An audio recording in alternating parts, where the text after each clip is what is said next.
Hey guys, I'm Nick, And I'm Grant. and welcome to the first ever episode of Mr. Irrelevant's Fantasy Football Show. Okay, let's talk some quarterbacks. So, right now, here at number one, we have Aaron Rodgers versus the Vikings. What do you think about that, Nick? I like this matchup because, as we saw in Week 1, Aaron feasted on the The new. Vikings and Kirk Cousins. He feasted on their young cornerbacks, and I think he'll look at the tape and continue to do that. So I like Aaron Yeah. Rodgers at 1. And you also Although- might have some giveaways from Kirk Cousins, so he has more chance. And he always loves to pile on the Vikings. He's He not does, a very nice man when it comes to the Vikings. It's not a very nice dude. He does Um, like that. And this matchup is definitely one of the tops. I just really, it was between that and our number 2, Russell Wilson, against the San Francisco 49ers, home game for the Seahawks. I think that one's just an easy pick. Even though the Niners beat up on the New England Patriots last week, the Patriots are secretly bad, in my opinion. Yeah. I think, honestly, with any of our top 3, they could go 1, 2, or 3 in any order. But Tom Brady being the third. Tom Brady being our third pick. I like any of those matchups as a top 3 quarterback. And that's going to be, I think that's going to be a WWE style SmackDown. Probably. In New York. Poor Giants. I know you guys aren't the Jets fans. Brady is going to be without Godwin, but I think that's okay. I think he'll rely heavily on Scotty Miller and Mike Evans, and Gronkowski in there. Gronk's finding his way in Tampa, so I think that's good for him. Yeah, the revitalization of Gronk has been really nice, actually, for Tampa. Just making it just all the dirtier when Antonio Brown materializes over there. Joins the feast. It's going to be That's a feast. such a dirty wide. You have 3 number 1 wide receivers possibly in the future, if Godwin can stay healthy. If it's a big if, but At number 4, we have Carson Wentz. Carson Wentz is playing the team formerly known as the Dallas Cowboys. So what I find so interesting about that personally is there's going to be serious questions about whether or not this team's given up. There's already rumors in the Dallas sports circle talking about maybe just sitting their star players for the rest of the year so they don't have to get beat on for an entire season and just be broken. So that's the kind of spirit going around. There's kind of a fire everyone mentality, which is kind of a little gnarly. There is that. My big question is, even though Dallas's defense is weak, can the healthy Eagles wide receivers and tight ends actually step up and help Wentz to get a decent stat line this week? That's my big question. Yeah, I think it's kind of a situation where he's going to do whatever it takes.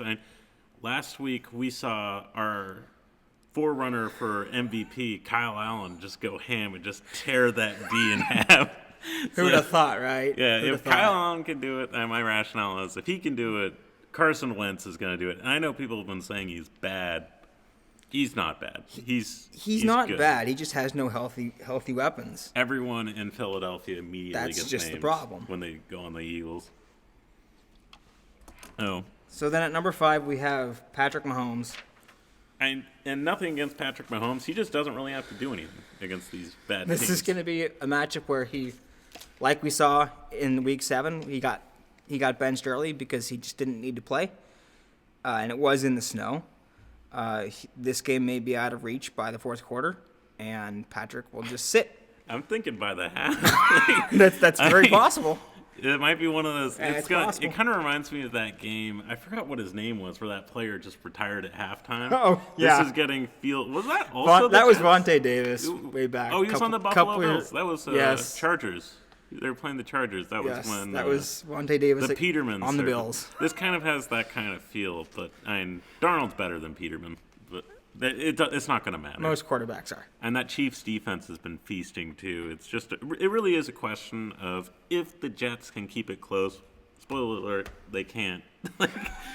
And it's just going to be Patrick Mahomes and that running attack just going probably pretty ham. So it's going to be probably miserable to watch for Jets fans. Kansas City will just watch it and kind of enjoy the slaughter. Yeah. And that's basically why Mahomes isn't in the top 3 is because we don't know how long he'll have to play in the game. If he will have to play at all. And I would, even if he didn't come out, He will. and They'll start him. the Chiefs are favored by 21 points. So even if he didn't come out and they just played the backup quarterback or even the third string quarterback, I think They'll they'd play him. still They'll play him. they'd still beat. And that's the thing, like Kansas City's B team could beat the A team of the Jets, if you can call it an A team. At this point, we don't know. Yeah. So at number 6, we have Justin Herbert. I really love what Justin Herbert's doing over there in LA. As far as being able to win the game, that's a team effort. So we'll see if they can actually muster up the energy to close out a game. Yeah. But I like Justin Herbert's potential for a great stat line this week against Denver's secondary. And there's also a guy who's been going well over 20 points against good teams every week. Yeah, I mean he went toe to toe with Drew Brees in the Saints a couple weeks ago. So I don't think he should have a problem with the Broncos, and the Broncos just occasionally surprise you. But then They again, do. I think that team, the upset was against the Patriots, if I'm not mistaken. They just miraculously beat them. the Broncos, yeah, Yeah, I remember that. And always be aware of that. It probably won't happen.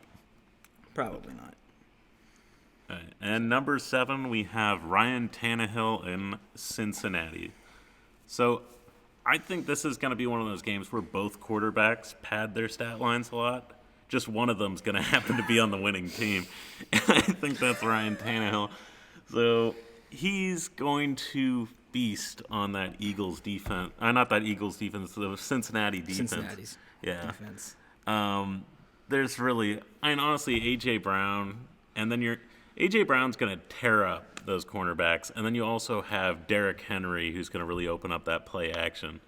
As a poor Bengals team, how are you going to really be able to take your eyes off of Henry barreling down at you? So it's going to really open things up for Tannehill, and it's a juicy matchup. It'll be a stack box, 8 guys in the box probably, most snaps. So Tannehill will have his choice of wide receiver. And I expect him to go to A.J. Brown often. At number 8, we have Matt Ryan. I think Matt Ryan he's been quietly a good quarterback.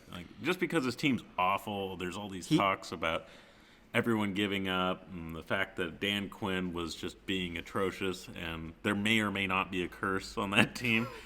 The curse hasn't affected Matt Ryan because he's been going ham. It's really not been bad for him. Yeah, ever since that Super Bowl, they just haven't been the same. But I will say Matt Ryan's stats. Matt Ryan, he's one of the few bright spots on that team. He's still playing very well. Yeah. And against a Carolina defense that's allowing a ton of points.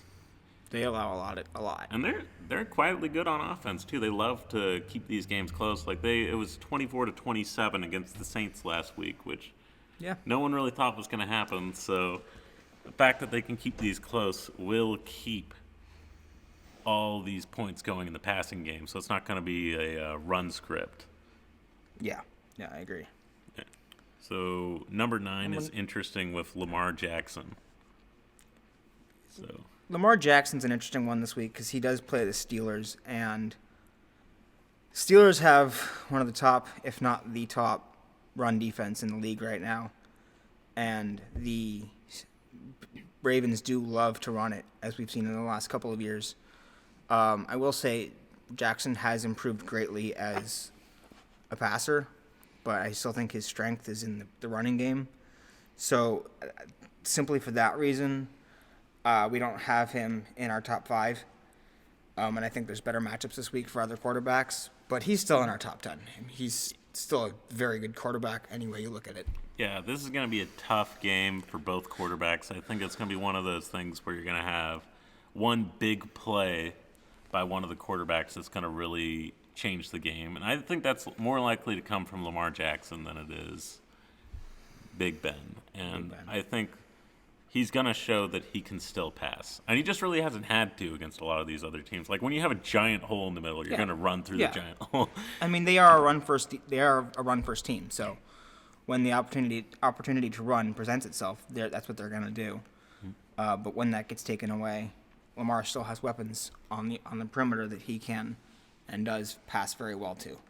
Yeah. And then at 10, 10's interesting because you have Mr. Short Pass himself, Drew Brees, against the Chicago Bears. And that's going to be in Chicago. And the thing that's really interesting, I think, about this is you have a bunch of teams that are really terrified to do those short passes because of the Chicago linebackers. The Chicago front seven is one of the better ones in the league right now.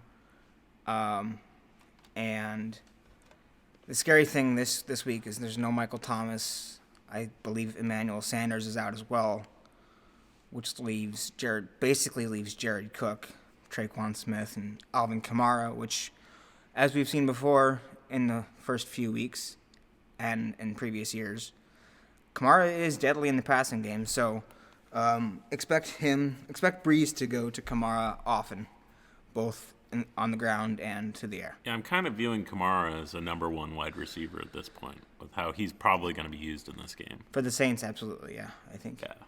It's definitely a very interesting matchup. So it's one of those ones. He's not in the top 5 or anything like that because it's risky. He could blow up in that game. It's an outdoor game in Chicago in October. But I still like his upside. I really do. Yeah, I think he has the talent to pull it off still, even if his arm's not there.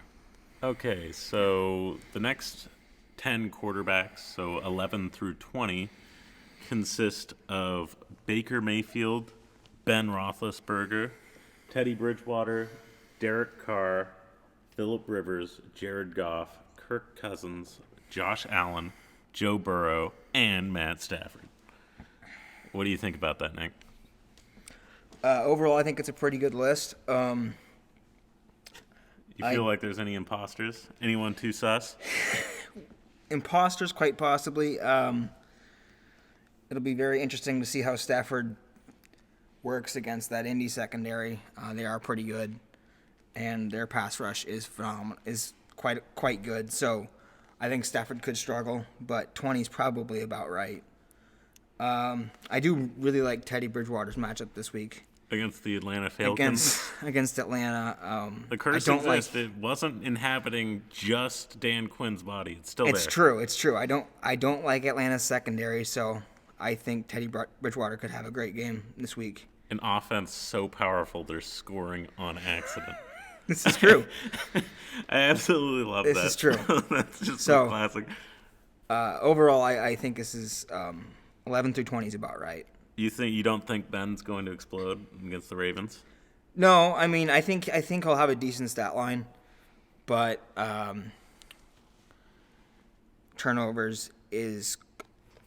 And they do have a lot of they're ball quite hogs. likely in this game for Big Ben to have some turnovers. So And he I has think that'll fumbled affect. a few times. I think that'll affect his stat line.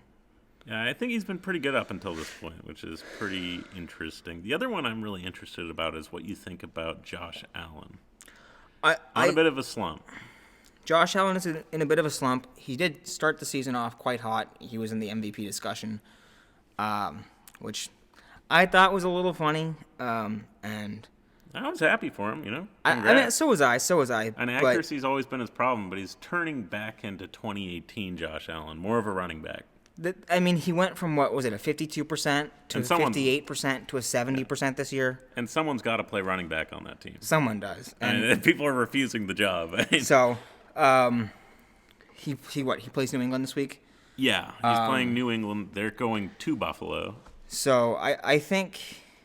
and it's definitely going to be I don't think it's a get-right game for Josh Allen, but I also wouldn't be surprised if he found a way to find a good game plan this week. Because even though the 49ers stomped the Patriots last week, it wasn't exactly a good game for their quarterback. Jimmy Garoppolo threw 2 interceptions.